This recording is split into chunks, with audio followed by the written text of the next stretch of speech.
Hi friends, welcome back to our channel hill town vlogs. ఈరోజు మనం restaurant style France బిర్యానీని ఇంట్లోనే చాలా ఈజీగా, టేస్టీగా, సింపుల్గా ఎలా తయారు చేసుకోవాలో చూద్దాం. ఒక్కసారి నేను చెప్పినట్లు ట్రై చేసి చూడండి, చాలా టేస్టీగా ఉంటుంది. ముందుగా రొయ్యల్ని మంచిగా శుభ్రం చేసి పెట్టుకోవాలి. ఇప్పుడు మ్యారినేట్ చేసుకోవడానికి ఇందులో 1/2 స్పూన్ పసుపు, 1.5 స్పూన్ కారం, 1 స్పూన్ ధనియా పౌడర్,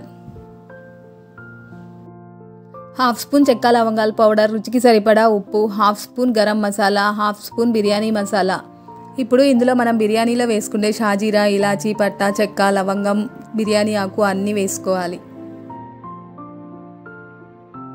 ఇప్పుడు ఇందులో మనం ముందుగా ఫ్రై చేసి పెట్టుకున్న ఫ్రైడ్ ఆనియన్స్ కూడా కొన్ని వేసుకోవాలి. కొంచెం పుదీనా, 2 స్పూన్ల అల్లం వెల్లుల్లి పేస్ట్, 1 కప్పు పెరుగు, 1 నిమ్మకాయ రసం తీసుకొని వేసుకోవాలి.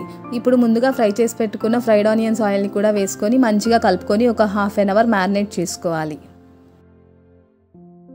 ఇప్పుడు మనం రైస్ బాయిల్ చేసుకోవడానికి ఒక బౌల్లో వాటర్ తీసుకొని అందులో బిర్యానీలో వేసుకునే మసాలాలన్నీ వేసుకోవాలి.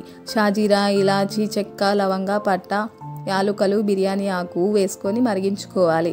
ఇందులోనే రుచికి సరిపడా ఉప్పు కూడా వేసుకోవాలి. ఉప్పు కొంచెం ఎక్కువగానే వేసుకోవాలి. ఇందులోనే 1 స్పూన్ ఆయిల్ కూడా వేసుకొని కలుపుకోవాలి. అప్పుడు రైస్ మనకి చాలా బాగా వస్తుంది.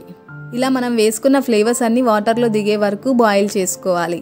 ఇలా బాయిల్ అయిన తర్వాత 1/2 అవర్ ముందు మనము నానబెట్టుకున్న రైస్ని వేసుకొని ఒక 80% కుక్ చేసుకోవాలి. 80% కుక్ చేసుకున్నాక స్ట్రెయిన్ చేసి పక్కన ఉంచుకోవాలి. ఇప్పుడు ముందుగా మనం మ్యారినేట్ చేసి పెట్టుకున్న ఫ్రాన్స్లో ఒక 4-5 పచ్చిమిర్చి వేసుకొని ఒక 2 మినిట్స్ బాయిల్ చేసుకొని మనం ముందుగా బాయిల్ చేసి పెట్టుకున్న రైస్లో వాటర్ కూడా 1 కప్పు వేసుకోవాలి. అప్పుడు మనకి బిర్యానీ టేస్ట్ చాలా బాగా వస్తుంది, స్మెల్ కూడా చాలా బాగుంటుంది.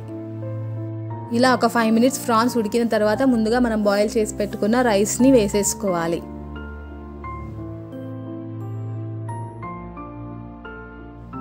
ఇప్పుడు పైన కొన్ని ఫ్రైడ్ ఆనియన్స్, కొంచెం కొత్తిమీర, ఒక 2-3 స్పూన్ల నెయ్యిని కూడా వేసుకొని ప్లేట్ పెట్టుకొని ఒక 5-10 మినిట్స్ దమ్ చేసుకోవాలి.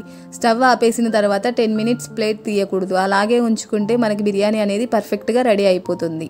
ఈ బిర్యానీలకి పచ్చిమిర్చి కారం చాలా బాగుంటుందండి. బిర్యానీ అనేది ఎగుటు లేకుండా చాలా టేస్టీగా ఉంటుంది. పచ్చిమిర్చి, ఎల్లిపాయ, ఉప్పు వేసుకొని గ్రైండ్ చేసుకోవాలి. ఇప్పుడు ఇందులో 1 నిమ్మకాయ పిండుకొని కలుపుకొని బిర్యానీలో తింటే చాలా టేస్టీగా ఉంటుంది.